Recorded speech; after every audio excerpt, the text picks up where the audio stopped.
എപ്പിസോഡിന്റെ opening സീനില് ആ നയൻറ്റയില് അതിപ്പോ കുട്ടപ്പനെ control ചെയ്ത് ടോബിയുടെ അടുത്തേക്ക് ഓടി അടുക്കുകയാണ്. നയൻറ്റയിൽ ഒരു ജയന്റ് കൈ ക്രിയേറ്റ് ചെയ്ത് ഇപ്പൊ ടോബി ആഞ്ഞടിക്കാൻ ശ്രമിക്കും. പക്ഷെ അവൻ സൈഡിൽ ശബ്ദം ഉണ്ടാക്കി ഇപ്പൊ നയൻറ്റയിലിനെ വെട്ടിത്തെറിപ്പിച്ച് അവിടുന്ന് രക്ഷപ്പെടും. കാക്കാഷി മാസ്റ്റർ അവനാണെങ്കില് എന്തോ വലിയൊരു ടെൻഷനിലാണ്. ഒരിക്കലും അവനാവാൻ പാടില്ല എന്ന് പറഞ്ഞ് അവനിപ്പോ മനസ്സില് ഏതോ ഒരു കല്ലറ ഓർത്ത് നിൽക്കും. മൈഗയാണെങ്കില് കാക്കാഷി വിളിച്ചുകൊണ്ടേയിരിക്കുകയാണ്.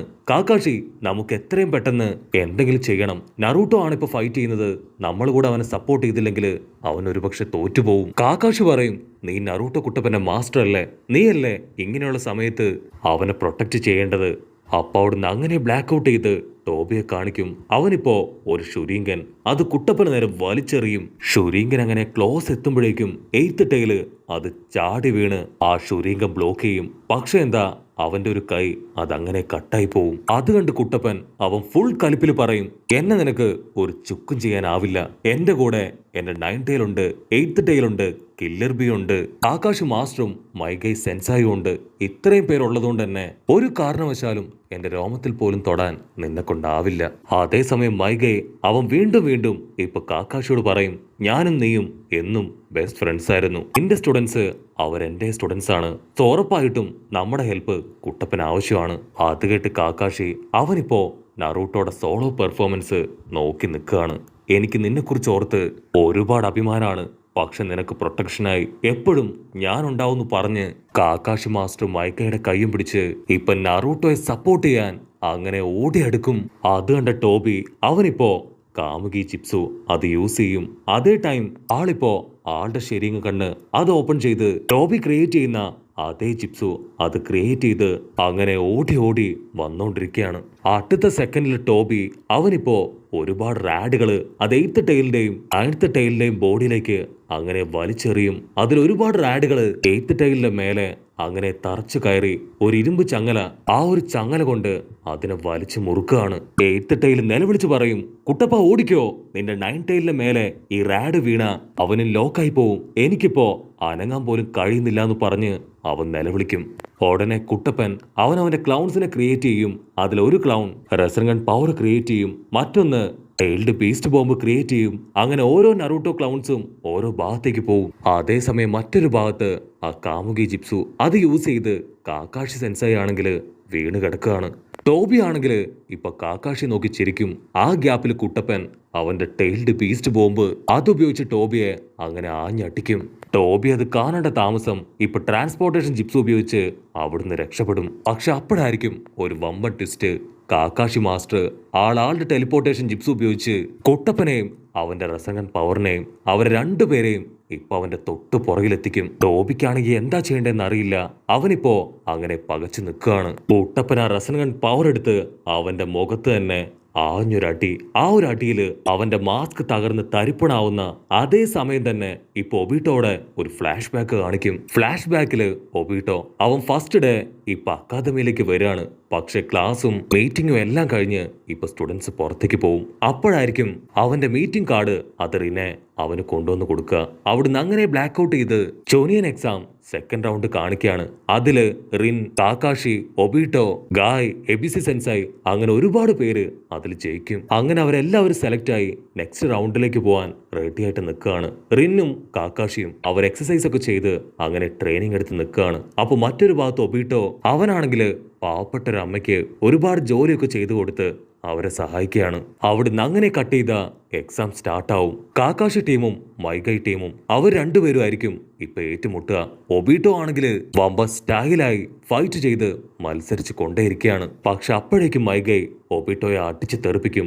ഗിന്നാണെങ്കിൽ അവന്റെ പരിക്ക് പറ്റിയ ഭാഗത്ത് ബാൻഡേജ് ഒക്കെ ഒട്ടിച്ചു കൊടുത്ത് അവനെ സമാധാനിപ്പിക്കും. പക്ഷെ ഒബീട്ടോ അവൻ തളരാൻ തയ്യാറാവില്ല. ഞാൻ ഉറപ്പായിട്ടും ഫ്യൂച്ചറിൽ ഒരു ഹൊക്കാഗെ ആവുന്നു പറഞ്ഞ് അവൻ വീണ്ടും വീണ്ടും വളരെ കാര്യമായിട്ട് ഓരോ ദിവസവും ഒറ്റയ്ക്ക് ട്രെയിനിങ് എടുക്കും. വീണ്ടും ഒരുപാട് ദിവസങ്ങൾക്ക് ശേഷം അവസാന മത്സരം, അതും ഒബീട്ടോയും മൈഗയും തമ്മിലാണ്. പക്ഷെ ആ ഒരു ഫൈറ്റിലും മൈഗൈ ഒബീട്ടോയെ അടിച്ചു തോൽപ്പിക്കും. അതിനുശേഷം കാക്കാഷിയും ഗായും തമ്മിൽ ഫൈറ്റ് ചെയ്യാണ്. റിന്നാണെങ്കിൽ ആകാംക്ഷയോട് കൂടെ കാക്കാഷിയെ നോക്കി നിൽക്കും. കാരണം അവൾക്ക് കാക്കാഷിയെ ഒരുപാട് ഇഷ്ടമാണ്. പക്ഷെ ആ ഒരു ബാറ്റിലില് കാക്കാഷി ജയിക്കും. അത് കാണുമ്പോ ഒബീട്ടോയ്ക്ക് അവന് ഒരുപാട് വിഷമാവും.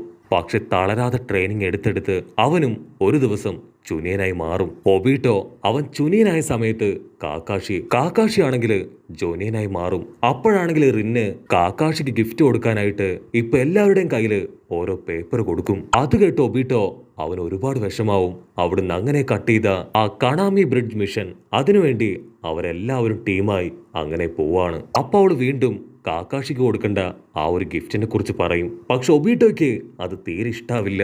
അപ്പൊ അതേസമയം ഇരട്ടോ അവനാണെങ്കിൽ ഒരു കസ്റ്റം മെയ്ഡ് കത്തി ഇപ്പൊ കാക്കാഷിക്ക് ഗിഫ്റ്റ് ആയിട്ട് കൊടുക്കും. റിങ് ആണെങ്കിൽ ഒരു മെഡിക്കൽ കിറ്റ് ആയിരിക്കും അവന് ഗിഫ്റ്റ് കൊടുക്കുക.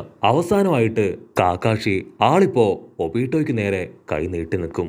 പക്ഷെ ഒബീട്ടോ ദേഷ്യപ്പെട്ട് പറയും, എന്റെ കയ്യിൽ ഗിഫ്റ്റ് ഒന്നുമില്ല, ഞാനൊരിക്കലും നിനക്ക് ഗിഫ്റ്റ് ഒന്നും തരില്ല. അവിടുന്ന് അങ്ങനെ ബ്ലാക്ക് ഔട്ട് ചെയ്ത അവർ 3 പേരും ചേർന്ന് അവരെല്ലാവരും അവരുടെ മിഷന് വേണ്ടി കാട്ടിലേക്ക് പോവാണ്. കാക്കാഷി മാസ്റ്ററാണ് അവരുടെ ടീം ലീഡർ. അപ്പോഴായിരിക്കും അവരുടെ ഓപ്പണൻസിന്റെ ഭാഗത്ത് നിന്ന് പെട്ടെന്നൊരു അറ്റാക്ക് ഉണ്ടാവുക. അത് കണ്ട് ഒബീട്ടോ അവൻ ഫയർ സ്റ്റൈൽ ഉപയോഗിച്ച് ആ വില്ലന്മാരെ അറ്റാക്ക് ചെയ്യും. പക്ഷെ എന്താ അവര് റിന്നെ അവളെ കടത്തിക്കൊണ്ടു പോകും. ഒബീട്ടോ പറയും, നമുക്ക് ആദ്യം റിന്നിനെ അവളെ തിരിച്ചു പിടിക്കണം, അതിനുശേഷം ബാക്കി കാര്യങ്ങൾ ആലോചിക്കാം. അതിന് കാക്കാഷി പറയും, മിഷൻ അതാണ് ഫസ്റ്റ് പ്രയോറിറ്റി, അതിനുശേഷം മാത്രം നമുക്ക് റിന്നിനെ കണ്ടെത്താം. അതിന് ഒബീട്ടോ പറയും, അവൾക്ക് നിന്നെ ഒരുപാട് ഇഷ്ടമായിരുന്നു, നിനക്ക് മെഡിക്കൽ കിറ്റ് പോലും അവൾ ഗിഫ്റ്റ് തന്നില്ലേ. പക്ഷെ കാക്കാഷി ആണെങ്കിൽ അത് മൈൻഡ് പോലും ചെയ്യില്ല. അതിന് ഒബീട്ടോ അവൻ വിളിച്ചു പറയും, ഏതൊരുവൻ അവൻ തന്റെ കോമനൻസിനെ അവരെ വിട്ടുകളയുന്നോ അവൻ വേസ്റ്റിനും താഴെയാണ് അവന്റെ വില. അത് കേട്ട് കാക്കാഷി അവൻ ഷോക്കാവും. അവർ രണ്ടുപേരും ഇപ്പൊ 2 വഴിയിലൂടെ പോവാണ്. ഒബീട്ടോ ആണെങ്കിൽ ഒരു വില്ലനെ അറ്റാക്ക് ചെയ്യാൻ ശ്രമിക്കും. പക്ഷെ അപ്പോഴേക്കും കാക്കാഷി അവൻ ചാടി വീണ് ആ വില്ലനെ വെട്ടിയെറിയും. ഒബീട്ടോയ്ക്കാണെങ്കിൽ ഒന്നും മനസ്സിലാവില്ല. കാക്കാഷി നീ എന്തിനാ ഇവിടേക്ക് വന്നേ? ആ ഗ്യാപ്പില് ഒരു വില്ലൻ അവൻ കാക്കാഷിയുടെ കണ്ണില് ആഞ്ഞു വെട്ടും. കാക്കാഷിക്കാണെങ്കിൽ ഒരു കണ്ണ് നഷ്ടപ്പെടും. അത് കണ്ട് ഒബീട്ടോ അവൻ ഫുൾ കലിപ്പില് ഇപ്പൊ അവന്റെ ശരീങ്ങ കണ്ണ് അത് അവേക്കൻ ചെയ്യും. ആദ്യമായിട്ടാണ് അവന്റെ ശരീങ്ങ കണ്ണ് അത് അവേക്കൻ ചെയ്യുന്നത്. അതിനുശേഷം അവര് റിന്നിനെ ഗെഞ്ചിപ്സും ഒക്കെ ബ്രേക്ക് ചെയ്ത് പുറത്തേക്ക് കൊണ്ടുവരും. പക്ഷെ അപ്പോഴേക്കും ആ വില്ലന്മാര് അവിടെയുള്ള പാറകൾ മുഴുവൻ തല്ലി തകർത്ത് അവരുടെ ദേഹത്തേക്കിടും. കാക്കാഷിയും റിന്നും അവർ ജസ്റ്റ് മിസ്സിന് അവിടുന്ന് രക്ഷപ്പെടും. പക്ഷെ ഒബീട്ടോ അവൻ വലിയൊരു കല്ലിന്റെ അടിയിൽ പെട്ടുകിടക്കും. അവൻ വേദന കൊണ്ട് നിലവിളിക്കുകയാണ്. ആ സമയത്താണ് ഒബീട്ടോ അവന്റെ ഒരു കണ്ണ് കാക്കാഷിക്ക് കൊടുക്കുക. അവിടുന്ന് അങ്ങനെ കട്ട് ചെയ്ത് ഇപ്പൊ പ്രസന്റ് കാണിക്കും.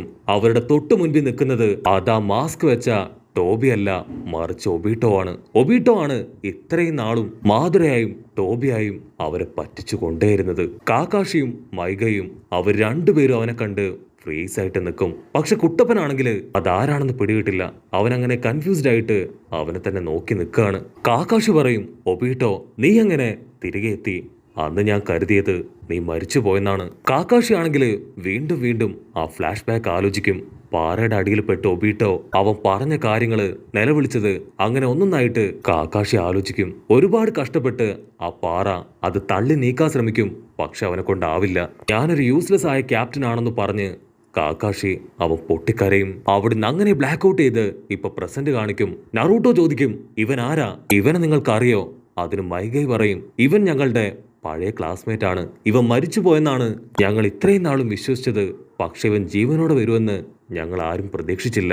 കാക്കാഷി വീണ്ടും ചോദിക്കും, ഇത്രയും കാലവും നീ ജീവിച്ചിരുന്നിട്ടും എന്തുകൊണ്ട് ഞങ്ങളെ കാണാൻ വന്നില്ല? അതിന് ഒബീട്ടോ പറയും, ഞാൻ ജീവിച്ചിരുന്നാലും ഇല്ലെങ്കിലും നിങ്ങൾക്കെന്താ?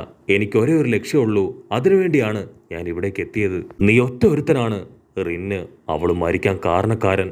അവളെ മരണത്തിലേക്ക് വിട്ടുകൊടുത്തത് നീയാണ്. അതിന് റിവെഞ്ച് എടുക്കാനാണ് ഞാൻ ഈ ഗ്രാമത്തെ പോലും നശിപ്പിക്കാൻ ഇവിടെ എത്തിയത്.